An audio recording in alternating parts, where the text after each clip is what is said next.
Hi, this is Reason, and I will be conducting an evaluation of the website BoardGameBliss.com, an online retailer specializing in board games that emphasizes the joy of gaming as a way to connect families, friends, and communities, and aims to bring diverse games from around the world at affordable prices.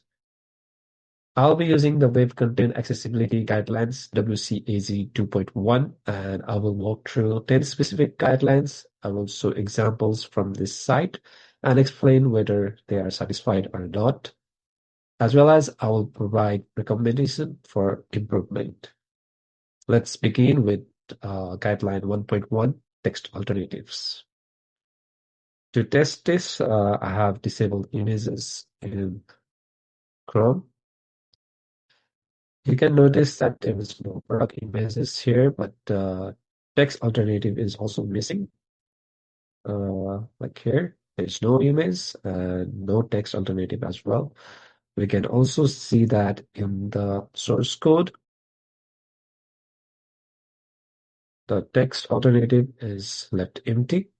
This fails the guideline, and instead of using the header swirling as in here, I would recommend a detailed alt text such as cover art of our board games. So screen readers can easily read the content or understand the content. Coming up next, we have guideline 1.3.3, sensory characters. When I look at shopping cart page,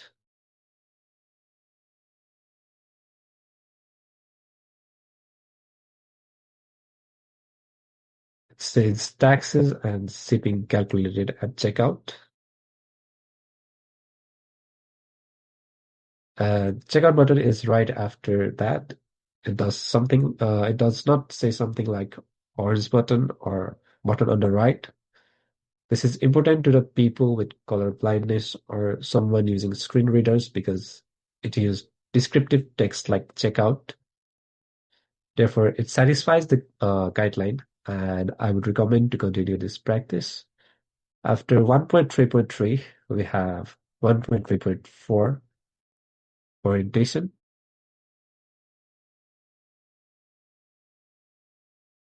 This requires the content not to be restricted to single orientation.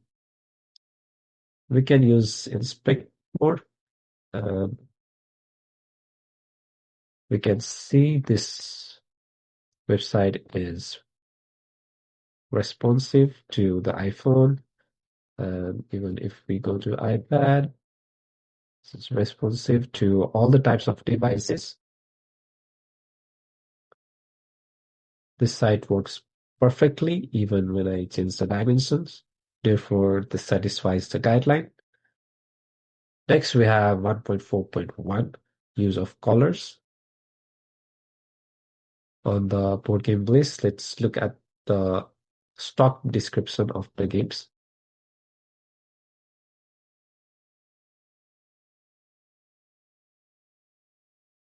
Right here, the site uses different colors like yellow, green, and red to indicate the availability.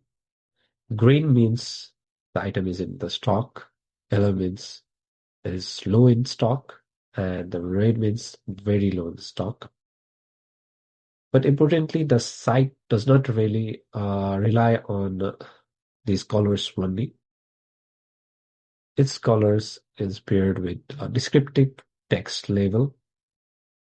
The low stock items even tells you the exact amount of numbers of items left, which is a good practice and satisfies the guideline. Next, 1.4.4, resize text. And let's zoom the website to about 150%. And we can still read the text, and all the buttons are accessible, and they does not overlap each other.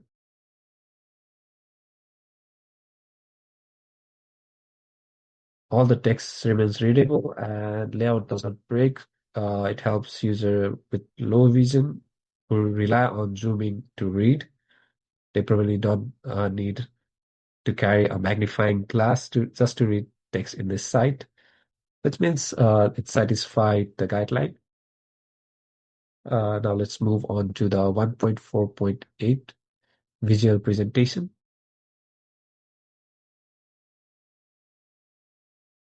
Before let's keep the website to the original font.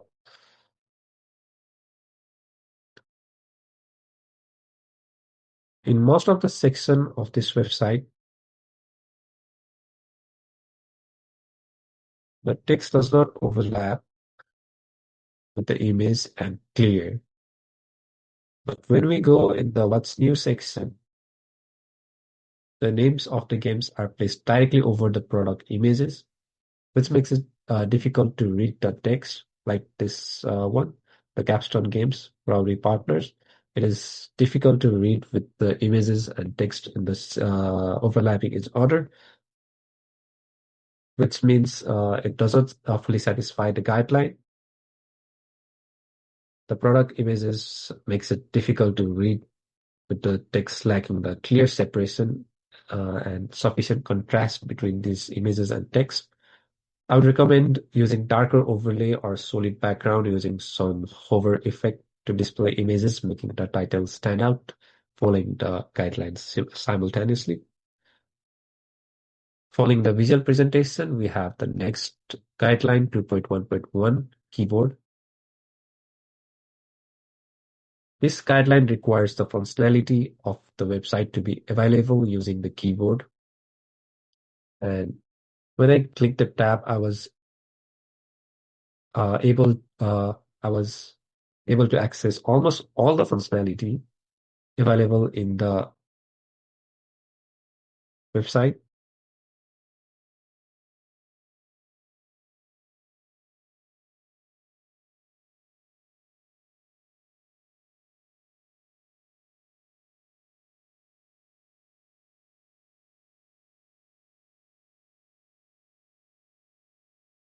The quick access button only appear at the end. More importantly, I was never able to access the help button or help section with the keyboard.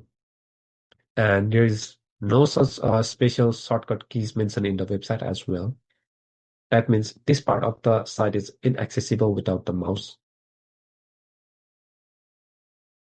The help button. And see in the footer, there is contact us button, which is different from the help button. And I can access the address and the Google profile, but I couldn't access the phone number. Therefore, this means the part of the site needs mouse, and this breaks the inconsistency. This breaks the consistency, sorry. This breaks the consistency of the website as well as the WCAG guidelines. I'd recommend alternative buttons for quick access or the tab order to the quick access section, as well as not to break consistency and making a help section available using the keyboard. Next, we have 2.4.4, link purpose. This guideline requires its link to be clear of its purpose, such as add to cart and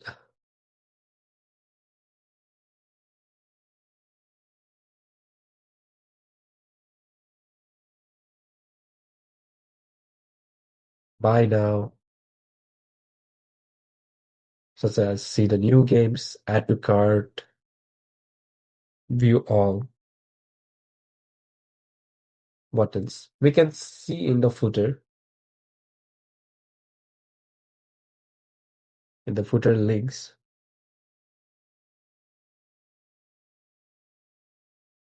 All of the links are clear. The profile icon is also easy to understand on the top right.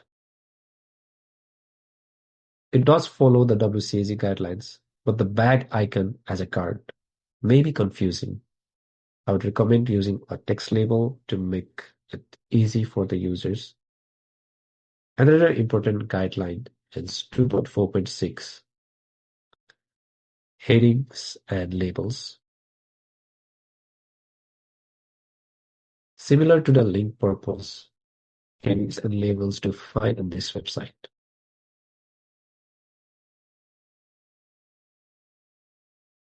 Headings such as what's new, new arrivals, back in stock, gives clear meaning and users can quickly understand what they are looking at. Therefore, it satisfies the guideline. Lastly, we have error identification.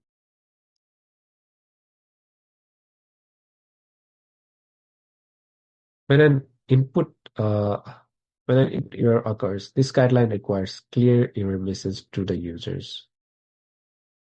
I tested this by creating a new account, putting a name and invalid email, and a short password.